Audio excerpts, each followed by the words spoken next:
This is the ESPN Aussie Hoops Hour. Kane, Pittman and Olgun Ulich coming to you not too far after the final buzzer. The Boomers, this is the group of death, and they were able to overcome Spain 92-80 in this game. Olgun Ulich is staying up late. I've rushed back, and you're really putting in the hard yards, Olgs. I gave you credit last podcast, and I think I should do it again. Kane, it's 11:30 p.m. It's not too difficult for me. If this Boomers team keeps winning and they get to the back end of this tournament and there are some 2 a.m. wake-ups, then I'm going to be in some strife. But right now, I'm completely fine. And to be fair, we normally get on this podcast and we'll get straight into the recording. But this time we spent quite a few minutes just recapping some of our own thoughts from this game. We're going to do it again here.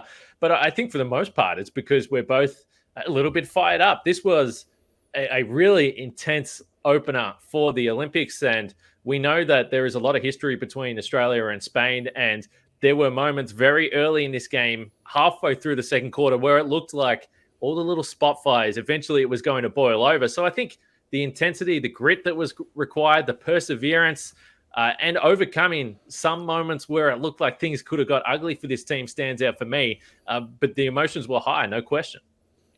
This was a personification of the team that Brian Goorjian wanted to build. This was toughness, it was grit, and again, those terms can often mean nothing, right? They can be platitudes, but in this case, we saw it, right? We saw Josh Green fighting over screens, and he gets hit by Usman Garuba. There's a back and forth. There's some argy-bargy. Josh Giddey was getting in someone's face. Rudy Fernandez went under Nick Kay on a rebound attempt. Nick Kay had a really hard fall to the ground. Giddey got in his face. And so we saw the Boomers get in the face of the Spaniards. The Spaniards did their usual thing. They're a very floppy team. They're a crafty team. They know how to play basketball in this environment. But so do the Australians. And that was the thing that I think Goorjian wanted to build, that when you get in an environment against a team like this, because a team that is really well drilled in this style of play and on this environment, on a court like this, and then when Spain gets that lead in the third quarter, they were up 56-54, and it looked really scary for the Boomers. It was, do the Boomers have the sort of fortitude to fight back from this? And they did. And so credit to them. This is exactly what Goorjian envisioned when he built this team. Yeah, it was interesting because when things did look like they could boil over, I texted you and I said, look, it feels like this Spain team is baiting them right now because the Boomers started so well in the first quarter. And then I look on social media and naturally people are fired up about it. They're like, yeah, keep talking that talk, get involved in that. But I was more concerned that someone was going to cross the line, and you don't need a key player like those guys that were involved, whether it's Giddey, whether it's Josh Green. You can't afford to lose one of those guys if something just boils over a little bit too far. So I was on edge for a little bit through that. I was very fortunate to be sitting in front of Andrew Gaze and Brenton Speed, who were calling the game, so I could kind of hear some of their thoughts throughout as well. And I turned around a few times to Gaze and said, I think that I'm starting to get a little bit nervous here. But that was part of the emotion. And then you go down in the third quarter early, as you pointed to, on a 3, and they're down 2. And at this point, Josh Giddey had just been taken off the floor. So I'm sitting there looking at the bench thinking, well, I think Brian Goorjian might quickly want to put Josh Giddey back in here because this feels like a stretch that could end the game for Australia. Instead, Patty Mills immediately hits a 3. The Boomers are able to get the lead back, and then they just held steady defensively. It wasn't an onslaught on the offensive end, but they only give up 4 points for the rest of that third quarter, put 15 on themselves. And there were a couple of runs that Goorjian mentioned after the game. But that third quarter, particularly with Josh Giddey, who was so great tonight, to not have him on the floor during that stretch, that's about as pivotal as any moment in this game. When, so I don't know who hit that 3 to put Spain up. I don't know if it was Aldama or Sergio Llull. But as soon as they hit that, they went up by 2. I immediately thought back to China in 2019, when we had Luke Longley in a very dark tunnel after Australia lost to Spain in the semifinals, or I think it was the bronze medal game. And Luke Longley came up to us and said, Spain gets kissed on the dick every time we play them. The basketball gods always seem to take care of Spain. But in this instance, it was the Boomers who sort of found that fortitude to come out of it. Big shots from Patty Mills in that third quarter, big shots from Jack McVeigh, huge offensive rebounds from Josh Green as well. This was a really good performance all round. There are some little things that we can pick at and some things that I think Gorge would look back at and would maybe do differently. But all in all, I think they're figuring out what the rotations are. They're refining some of those lineups and combinations they like. I think that's what that third quarter was. I think that Gorge thought that Giddey was tired. I think Giddey can play more minutes. I don't think you need to keep him off the floor there, but I think Gorge is still tinkering with some of these lineups and combinations, and he's slowly finding out what he likes. Yeah, the volume of threes from Spain in this game in the first half, they put up 20. And look, some of them were forced a little bit, but I thought they got some good looks. But that was clearly going to be a big concern. And to your point, Brian Goorjian referenced that. I asked him about that third quarter run specifically, and that was the reason he gave. He said that Giddey was the reason the Boomers had the lead at halftime, along with Jock Landale. But he said early in that third quarter, Spain started hitting a few threes. He just thought that he was chasing a lot on the perimeter by virtue of the offense Spain was playing, and he wanted to just get him a little bit of a breather. And then, by the work of that group that was on the floor, he thought, okay, I'm just going to ride this out for a little bit. And then he said, ultimately being able to get him that little bit of rest, Giddey was able to carry us home. That wasn't the only run that Spain made in this game. And maybe just as you were starting to sit back in your chair a little bit and feel a little bit comfortable early in the fourth quarter, if you were brave enough, it was Sergio Yul who has killed the Boomers in the past. And he hit 1-3. And I looked over to Brian Goorjian on the sideline. He's sitting down. His hands are in his head and he's just shaking his head. And then I started to get a little bit nervous a few minutes later. Yul hits another 3. And I look at him, and that's when Goorjian stood up and he started pacing back and forward down the baseline. And I asked him about that moment, and it was interesting to me because he said pre-game, he actually showed the team a video of some of those heartbreaks against Spain, some of the post-game interviews that Patty Mills and Joe Ingles gave when they were absolutely devastated and Spain had won those close games. And he said in the fourth quarter, he actually referenced that video again to try and remind the guys that it's possession after possession, stay in control of the game, play defense, and we can win. And they were able to close it out. But it's such a fascinating insight because that can go the other way. And when we talk about the emotions of this team, is any wonder they were so fired up at the start of this game? They just watched Australia losing in heartbreaking fashion, and they didn't want to let it happen again. But think of who's on this team as well. Josh Giddey, Dyson Daniels, Jack McVeigh, Will Magnay. These are all guys who are in the rotation for this team, and they didn't experience that. They don't have that. They don't have the same context as some of the other guys on this team. And those other guys, Matthew Dellavedova, Joe Ingles, Delly's in the rotation now by necessity, but these guys don't really play significant minutes for this team. So I think it was important to drill that into these guys. I think it's an understanding of the urgency needed in a game like this. And it's something that that Spain is aware of because of who's on their team. They have a 35-year-old Sergio Yul and a 39-year-old Rudy Fernandez. They have these old heads who know how the game is played at that level. So I guess it was important to tell those guys what they were coming up against. And from a basketball perspective, I thought at the end, Spain was running their stuff, and I thought Australia got really ISO heavy at the end. They were trying to run the clock down. The ball was just in Giddey or Paddy's hands at the top of the key, and there wasn't really much movement. And so I think taking care of those possessions is something that they're going to have to think about going forward. But some of the positives from this game, Jock Landale was a huge one for me. Right, started the game huge. Hit a 3 at the top of the key, got a dunk in the lane, finished with 20 points, was a plus 30 in his 27 odd minutes. That is incredible. Obviously, that means that the other big, Will Magnay, was a minus 18 in his 12 minutes. But I think Landale on both ends of the floor as the big man who comes out and hedges hard and then recovers, as the screen slipper, as the roller, as a post option as well in the third and fourth quarter. I thought he did a bit of everything. He is the thing that this team was missing at the World Cup, not just from a basketball perspective, but you can tell from a toughness and motivation standpoint. He was so impactful in this game. Yeah, and pretty calm.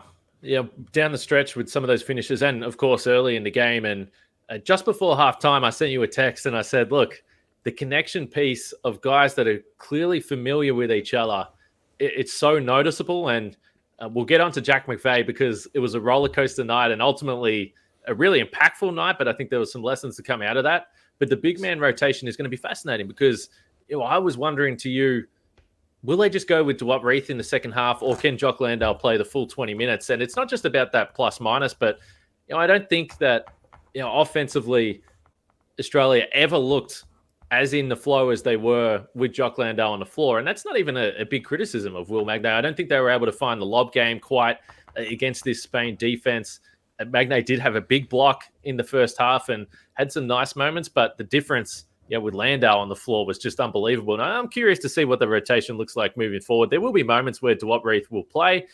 There will also be moments where Will McVeigh, the athleticism stands out, and he has a positive impact. Still his first game in the Olympics here, but the chemistry between Josh Giddey and Jock Landale, it's off the charts. And that pick and roll game, we saw it in the exhibition games, was highly impactful, and at times tonight looked unstoppable. Yeah, Giddey has a knack for those little pocket passes when Landale is slipping and maybe that big is showing. And then credit to Landale, who I think has really good hands as well. That's probably something underrated. He's got good hands. He's got a good read of where the defender is when he's under the rim as well. So he'll often catch it under the rim, maybe back to the basket, a little like head fake, one dribble to a right hook or something like that. The connection between those two, we saw it in that Team USA game, that exhibition game, and it's clearly just been growing ever since then. And against this type of defense, I thought in the first quarter especially, Spain was just allowing a ton of line drives, a ton of open rolls to the rim, easy catches around the paint. So that was just easy for Jock Landale to flash, Josh Giddey to find him. That's a partnership that, if that keeps growing as this tournament progresses, then that puts this Boomers team in a really good position. I was surprised that Duop Reith didn't get a look in this game purely because of the big man rotation that Spain puts out there. It was Willie Hernan Gomez, generally slow-footed. It makes sense to maybe put a stretch big out there to bring him out and open the floor up for Giddey and some of these other slashes. I'm surprised that Goorj didn't go that direction, but I think whenever Goorj has the intention to lean into defense and lean into someone with a motor, he just thinks McVeigh and leans the hell into it. Today, it wasn't the greatest performance. There were some flashes, obviously, but I wonder if in a game with less stakes, maybe, which I don't know if there are in these Olympics, I wonder if Duop gets a run there, because I think the skill set would have fit. Well, I think there's always going to be different wrinkles or different reasons that set off a different chain reaction in the rotation. And no question in this game, it was Nick Kay picking up a couple of early fouls, and then that kind of took him out of the rotation. And that's where I was curious, to your point, do they go with Duop Reith at the 4 and the 2 bigs? We saw it a little bit in the exhibition games. Ultimately they went with Jack McVeigh and rode out that throughout the night. We'll get back to Jack, but it's Nick Kay. I even thought in the fourth quarter, a couple of buckets at really, really important times. And I think overall, you look at the roster, even whether it's in the past, and I do think we're genuinely in a situation, and Joe Ingles and Daly down the bottom of the rotation didn't play big minutes either. But it does feel like there's just options. The question is, were they going to pull different levers and go to different options? We speculated a couple of days ago that it looked like they were doing that. And I think they did it again. I think that ultimately with those rotations, I think there was a pretty good feel for the game and the types of guys you needed, and whether you keep the ropes short on mistakes or you let guys work it through. I think it was a pretty good coaching night. Yeah, and so on the Duop thing, they just don't trust him defensively. That's just what this is, unfortunately. I thought the Nick Kay minutes were great outside of the fouls, and you can argue that some of them were a little bit chippy. I thought his minutes were really good on both ends, right? And again, it's just the nature of the team you're playing. This was a Spain team that was going to be a little bit floppy, and I think Australia has to be better in those situations too. It was Nick Kay, and then when Jack McVeigh came on, it was Jack McVeigh who picked up some of those early fouls too. They've got to get rid of that. When we were texting back and forth, there was a point in the second or third quarter, I think it was the third quarter, where I thought maybe Joe Ingles could have come on and given some minutes at the 4, just to compose things a little bit, just to settle things. It was the thing he did against China in that second exhibition game. I thought this was the sort of moment that he was there for, but I think they were willing to ride with McVeigh and the sort of hot hand that he was showing. And yeah, he was McVeigh's an interesting. We kind of want to delve into McVeigh a little bit, because there were a lot of good. I thought there was some bad as well, and I think that could be a swing thing for this team going forward. Yeah, no question. We'll get back to McVeigh. It's time now for Built Different, presented by PointsBet. And I want to talk about Dyson Daniels, because he had 13 points tonight. He was in that starting lineup. He had significant defensive assignments, particularly on Lorenzo Brown to start this game. And I asked Joe Ingles, a guy who's had big defensive matchups in the past, is Dyson different with what he can do on the defensive end? And He used some language that I don't think I'm allowed to repeat on this podcast. And then he said, yes, absolutely. Yes, he's absolutely elite on that end. And if you don't see what he does day to day, then you're not going to quite understand that. He believes that they've seen that over the last few years. And the start to this game, Brian Goorjian told me that Dyson Daniels is the future. And the start from the pressure defense, from getting on the glass, from facilitating at times, or scoring with a nice lefty reverse layup. This was so impressive from a guy that, a year ago only played a handful of minutes for the entire World Cup. Dyson Daniels picking up full court changes everything for this Boomers team. He stifles the initiator on the other team. They get over the half-court line at the 16-second mark. They're getting into their offense at the 12-second mark. That is a game changer for this Boomers team. Lorenzo Brown was held to 7 points. He had 7 turnovers. He was a minus 18. A lot of that goes on Dyson Daniels' shoulders. He's been unbelievable on both ends for this team. Hit some big threes at the end of the fourth quarter as well. He's been unbelievable for this team over the warm-up period. And his future is bright, but he is not just the future. He is the now as well. Dyson Daniels, the perfect player for PointsBet, built different. What are you really gambling with? For free and confidential support, call the number on the screen or visit the website.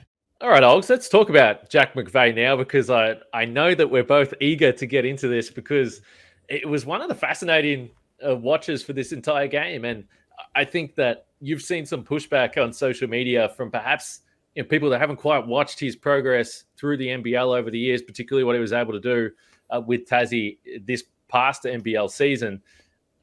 But I don't know in the past if we've looked at the Boomers bench and thought, okay, they've got a bunch of spark plugs. And that was a big talking point for why some people suggested, should Paddy come off the bench? Because you need the scoring in that second unit.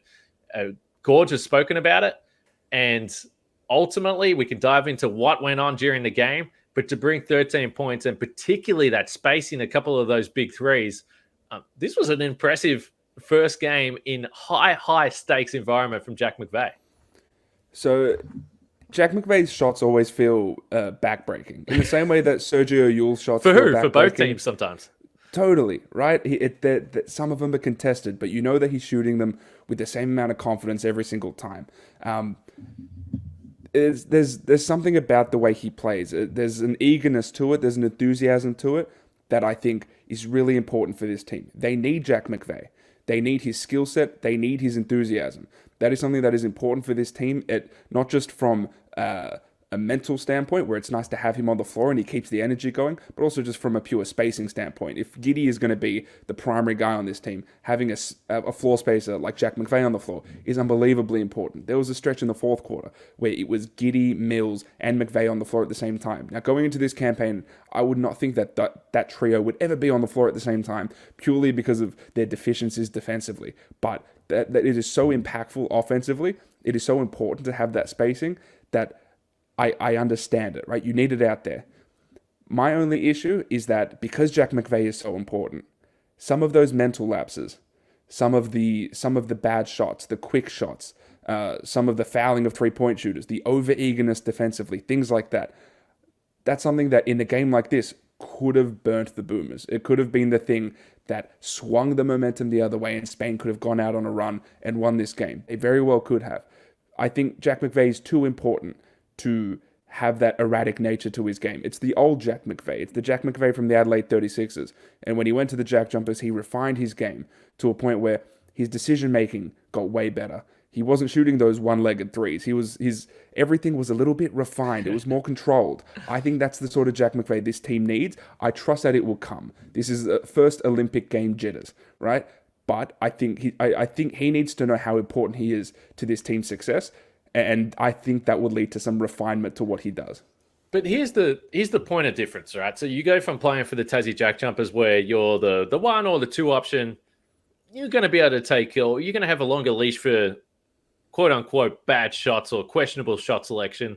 So now you come to the Boomers and you're down the pecking order a little bit. You might be the fourth or fifth option, albeit very important in different lineups. So that's why I think there's a higher scrutiny on maybe some of the shots he might take. But if you make him feel like he can't take those shots, then I think you're doing more damage than you would be. I think it's part of the experience. I actually thought that the concern more so was defensively, and he fouled on 2 3-point shots. He's a highly emotional player. He's a highly energetic player. And he said himself, when I asked him specifically about those 2 fouls on Santi Aldama, he just said, yeah, I know I was far too wide. I made some really bad plays. I think I'm going to get better throughout the tournament. I just had to get myself under control. So, at least he is definitely aware of it. But I do think there's an element to the offensive stuff where you're just going to let this guy go, because that's how you're going to get the best out of him. I get the empowerment part of this, right? His enthusiasm is his calling card. It's the thing that makes him great. But at the Olympics, on the Olympic stage, in games like this, those mistakes are amplified. And so doing everything in your nature, everything in your capacity to limit those mistakes is so important.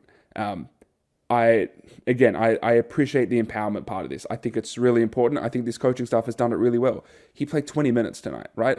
Nick Kay was in foul trouble, but I think he was also a need out there. They needed him out there. And I thought he was largely really good. And this is also nitpicking, and I can admit that. Yeah, but that's cool. in a tournament like this, you need a nitpick, all those little things. We can also nitpick some of those Patty Mills shot selection. You can nitpick the Josh Giddey turnovers, right? All of those things have to be limited. I also think that Jack McVeigh refining his game a little bit, focusing in on the 2 or 3 things he does really well and not trying to do too much, I think that's important too. Can we just say how remarkable it is? And we've pointed to this a little bit, but how remarkable it is, as we've discussed, the importance of the Jack McVeigh role. It's incredible. Yeah. It's the shot making, it's the energy. The energy is the thing that I didn't really think about coming in, right? He made Chris Golding redundant on this team, right? He sort of took that role, but he also took the Xavier Cooks role too, right? They didn't need that extra power forward because they had Jack McVeigh. They didn't need the shooter because they had Jack McVeigh. The energy is something that I didn't really compute in my head until we saw a bunch of these warm-up games, and even tonight, it's setting those quick screens and slipping real hard, or it's popping really quick, or even defensively where he looks really, really good. I don't think he's a plus defender as an individual, but we've seen him over his season with the jack jumpers that he can be really good within a really solid team defense. That's what Australia is. They're a great team defense, and he can pop himself really nicely within it and be effective. I think that's so important. And when Nick Kay goes out, Nick Kay is super reliable. If Jack McVeigh can come in and also be super reliable, those are really important minutes at the 4 spot for this team. We've mentioned Patty Mills a little bit, and it's always going to be fascinating. I've been pretty strong. I think that they desperately need the offense. I think they desperately need the 3-point shooting, and I think it came through definitely in timely moments today. But we've also discussed the idea, what does the rotation look like? How are they going to share those minutes? Clearly, they're both going to be on the floor down the stretch. We saw in this game, Patty Mills went to the bench a few minutes in, as you've discussed previously, and then Giddey led that bench unit on the floor. Then, as we've already discussed in the third quarter, it was Giddey that went to the bench early, and Patty Mills was there. And whether you agree with it or not, the idea of keeping Giddey fresh down the stretch so he can run the offense, it worked today. But I do think it's not going to be perfect in terms of the individual performances, but I think it has to be a massive tick for Patty and then a massive tick for the duo, whether they were separated or whether they're on the floor together. Yeah, it surprised me when I looked at the box score and I saw that Patty Mills played the most minutes in this game, just over, which is under 30 minutes. Again, he hit timely shots. Again, I'm still waiting to see that the partnership offensively work a little bit more smoothly, but we saw some moments where there was a really cool moment in the second quarter where it's something that the Boomers don't do a lot, and I'm surprised they don't do this more, and I wonder if they're just keeping it in their back pocket, which is Giddey in the post, where it's Giddey in the high post, and then it's some splits action with Patty Mills, and in this instance, Patty Mills cut to the rim, Giddey found him, and it was a beautiful reverse layup from Patty Mills, and then it was Patty cutting to the rim in the fourth quarter, hitting a Giddey finding him, hitting a pull-up midi, right? Those are really important moments. There's little bits of connectivity between those two. I think they can do a really good job finding each other. I think there's something that this team can do in getting stops and pushing it, and Giddey finding Patty Mills in transition or semi-transition for those pull-up threes. There are moments where this can work. I still think this coaching staff is relying on both of these guys as initiators, which is why we're seeing the staggered minutes. But honestly, I thought it was a relatively big tick for both of those guys on both ends of the floor. Again, we haven't been speaking about either of these two defensively, and neither of them are going to be outstanding defensively, but they're both solid enough. And yes, it's because of the way the Boomers guard, right? The way they guard ball screens is very aggressive and the big comes up real high. But you need those other guys to be part of it too. And I think Giddey and Paddy, just big tick for both of them on both ends.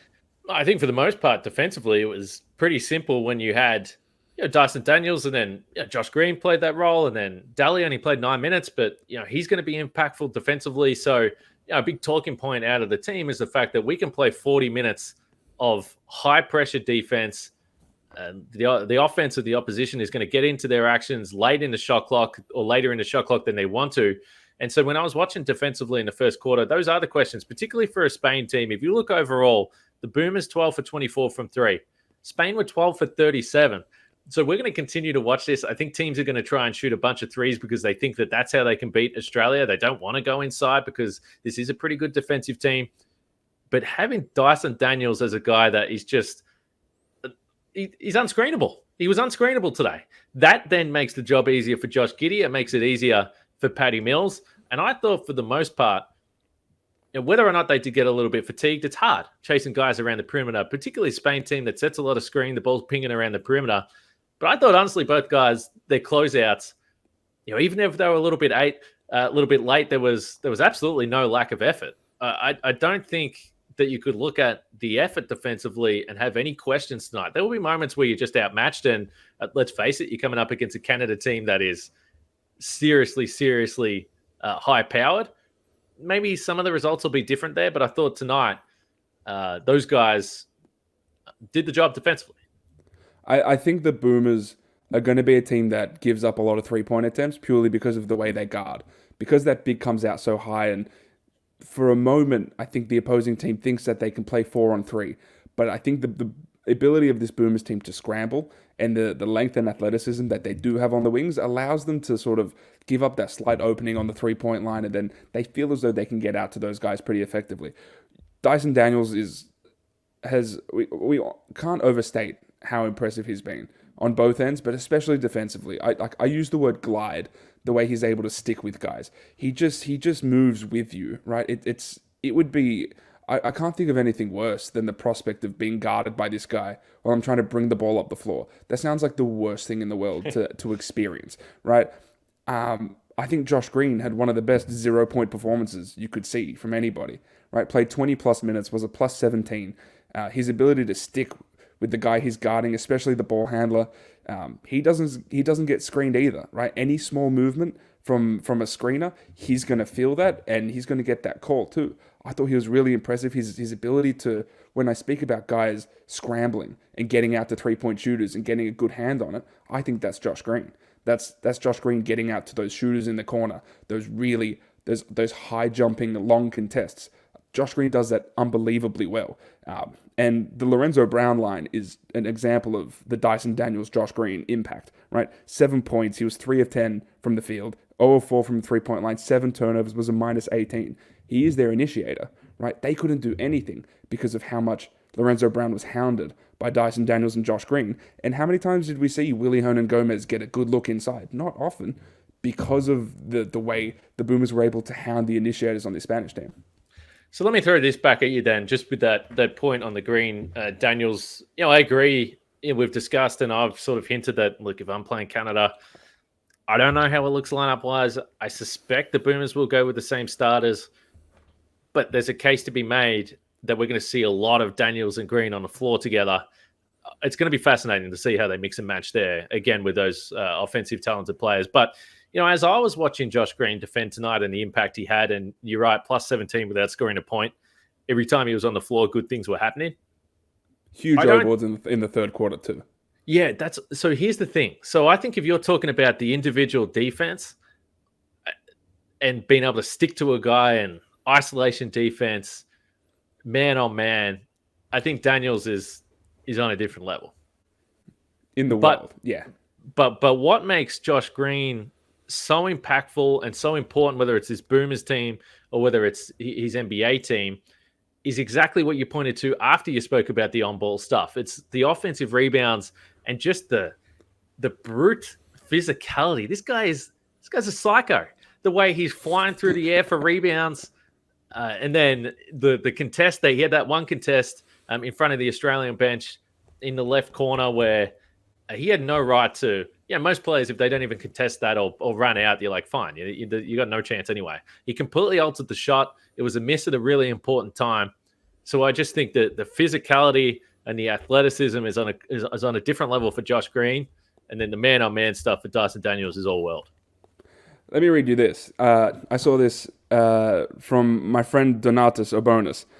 He's a journalist out of Europe, right? I've covered international basketball with him for ages. He spoke with Josh Green after tonight's game. And this is what Josh Green said about his scuffle with Usman Garuba. He said, it's about setting a tone. It's not like I'm meaning to start anything, but guys need stuff to get going in games. It's part of basketball that's very overlooked. It's a big momentum, and basketball is a big momentum game. Finding however I can bring momentum is what I'm going to try to do, right? That's what Josh Green said to my guy Donatas. Now, that's exactly what he does, right? Josh Green will be the fastest player on the floor. He'll be the most physical player on the floor. He will make your life hell. Whether it's guarding you one-on-one, and I agree that Dyson Daniels is the preference as the point of attack guy, but Josh Green's great at it. Whether it's always getting a hand to balls when he's the guy on the strong side. He's going to get his hand in there and he's going to try and tip it out, right? He's going to always get a hand up on three-point attempts. He's going to crash the O boards. There were 2 straight offensive rebounds, and they were huge in the context of this game. He does all of those little things. And when we speak about Josh Green and we think, what is his ceiling as a player? And we're still not sure what that is. It could be extremely high. But in this environment, in this context, he just needs to be the best connector he can be on both ends of the floor.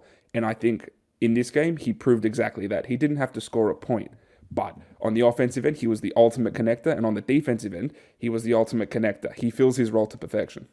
Yeah, it's really instructive as well when trying to, explain or have a conversation around how guys can impact the game without necessarily scoring. Because, I would bet that we're going to have games through this tournament where Dyson Daniels isn't going to shoot 3 for 4 from 3. And maybe Josh Green's the guy that can get you double-digit points as well. So I think for those guys, outside of the guys that you really need to score, like Giddey and Landale and Patty Mills and probably Jack McVeigh, the other guys around that, whatever points they get is going to be really, really nice. But I think that they'll probably take turns. I'm not expecting Dyson Daniels to average 13 points per game in the tournament, but hey, if he does, it's another tip of the hat because the bulk of his work is on the defensive end. Is there anything that you're concerned about? I mean, I know I bang on about it all the time, but I don't. Hey, I hope I'm wrong, but I don't think the Boomers are going to shoot 50% from 3 throughout this tournament. So when you get multiple threes from Giddey, multiple from Dyson Daniels, you hope that you can lean on Patty and Jack McVeigh, but the 3-point shooting is still going to be a watch because particularly those 2 Giddey threes.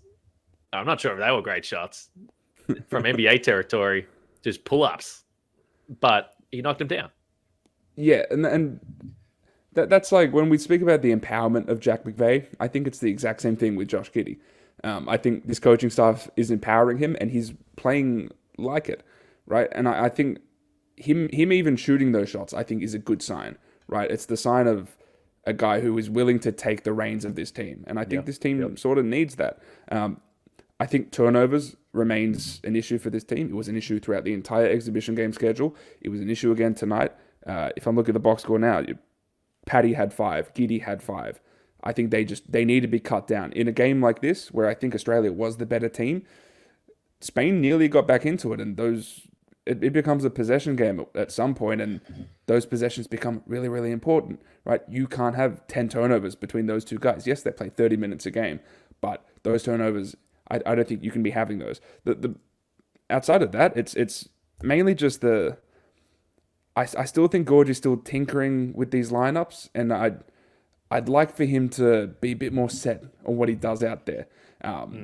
There's a part of it as well that, Will Magnay played 18 minutes in this game, or 12 minutes in this game. It was a minus 18. I do want there to be sort of an acknowledgement that, hey, maybe this isn't working. What's a different look we can go to? So I still think he's trying to figure some stuff out, and I feel like maybe it's really late in the piece to still trying to be figuring out some of those rotational things. Maybe that's the only, but I'm nitpicking, right? Yeah. These are these little things I've got to find, but outside of that, giving up 80 points in a 40-minute game is generally pretty good. The fact that this team holds its hat defensively, that's an absolute tick. I am fascinated because I sort of lean both ways. In a perfect world, you know the 8 guys that you're playing. You know exactly what you're doing in the first quarter. Nothing goes wrong, and you just cruise through the game. I think the Boomers, I'm going to say, had played 10 because Duop Reith didn't play tonight. Was there anyone else? You got the box score in front of you. Anyone else that didn't get minutes? I don't think so. I think it was just Duop. It was just Duop and obviously Dante. So 10 guys got minutes. Joe Ingles got 2 minutes, effectively no minutes. But I would say that from memory, I would say those 11 guys got minutes by halfway through the second quarter. And then it's figuring out, okay, well, who's working, who's not working. And that's cool.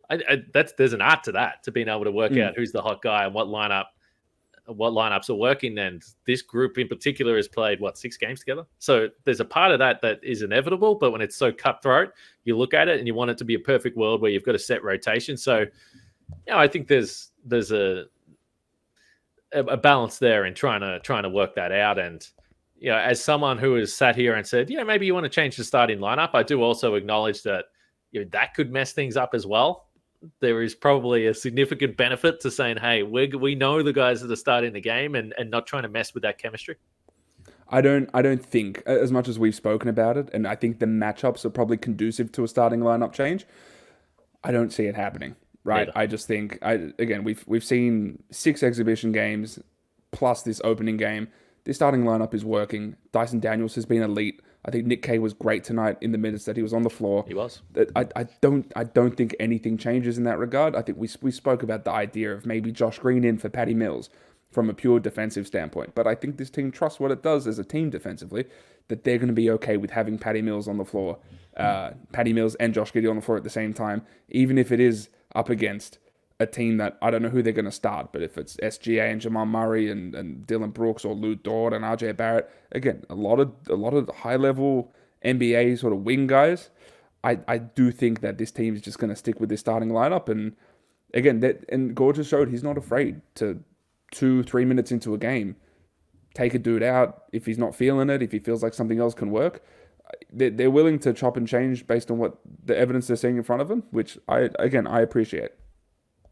Josh Giddey, is he going to get put into the torture chamber? 2 guys that know each other very, very well. I'm so excited for this Canada matchup already. We know the Opals played before that against Nigeria as well. But all things considered, I spoke about what Brian Goorjian was thinking, and I spoke to Joe Ingles about what he was thinking when Spain's making a run again, and they've been there through it all.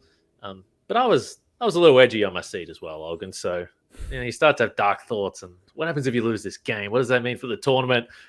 Because the other benefit of this, by being able to close out this game, plus 12 in point differential, and we've discussed that, and who knows what that means. But the more you can win by, particularly in these early games, the better. And now they're set up. Obviously, what we think is going to be the toughest game in this group coming up against Canada, but they're in, all things considered, over the last few weeks, everything we've seen, you should feel positive that this team has been through a variety of different situations, and they look tough. They look mentally tough.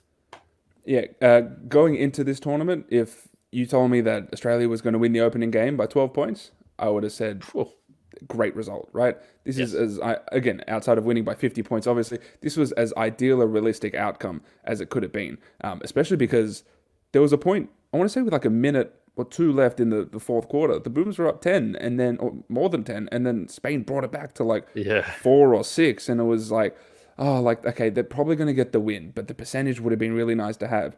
Dyson Daniels hit a big shot, Patty hit a big 3, that stretched the lead out a little bit. Again, a 12-point win is a legitimate win in FIBA basketball. That's a meaningful kind of margin of difference there. So that was important. And then when I look over at the other game today, and Germany beats Japan by 20 points, that's a good result for the Boomers too. As in, let's say the Boomers do finish third, it is good for some of these other teams, the other potential 3rd or 4th place teams, to suffer big losses. That's a good outcome for them as well. But I don't think people might overlook it, because the win's the win and it's nice to have a win. but getting that extra percentage, that could prove to be the difference maker, not just making this next, the round of 8, but also how you're going to be ranked in that round of 8 too. This is really important. Oh, all right. We're underway. That was hopefully a very enjoyable Saturday night for everyone. Did you have a good time? You were, so guys, Kane is in Lille. Yes. Lille looks beautiful, right? Just the town square looks great. How is Lille? How was the atmosphere in the building as well? Because from the TV, the coverage, it looked like it was a packed house. Yeah, Lille is beautiful. First of all, it's like if you've never been to France at all, which I haven't, I'd never been to Europe before, to be honest. If you've never been out this part of the world, you've never been out of Geelong, my man. Whatever you think is like the typical France with the cobblestone streets and the old buildings and just delightful bread everywhere you go, this is it. Lille is it. Now, Paris was a little bit different. I was only there for a little bit, but Lille is it is exactly what you think France is going to be like. So it's really nice and a little bit calmer out here away from the buzz of Paris, which I don't mind personally myself. But yeah, being at the game was, you've done big, FIBA tournaments before, a number of them. It was my first time doing something like this, and yeah, it was tense. And as we said, it's a little bit different watching these games because yes, you cover it, and whatever the result is, you're still covering the game. But you can't help watch these games and get a little bit more excited and feel a little bit of tension, and it's passionate. I would say Olympic basketball is just, it's so passionate, and you felt that with the fans in the building. I do think Australia significantly had the fan support, and there were a lot of Australians, but trust me, there weren't that many Australians in the building, and I'm curious if it was maybe French locals that didn't want Spain to win. I'm not sure what it was, but there was definitely a lot of support for Australia.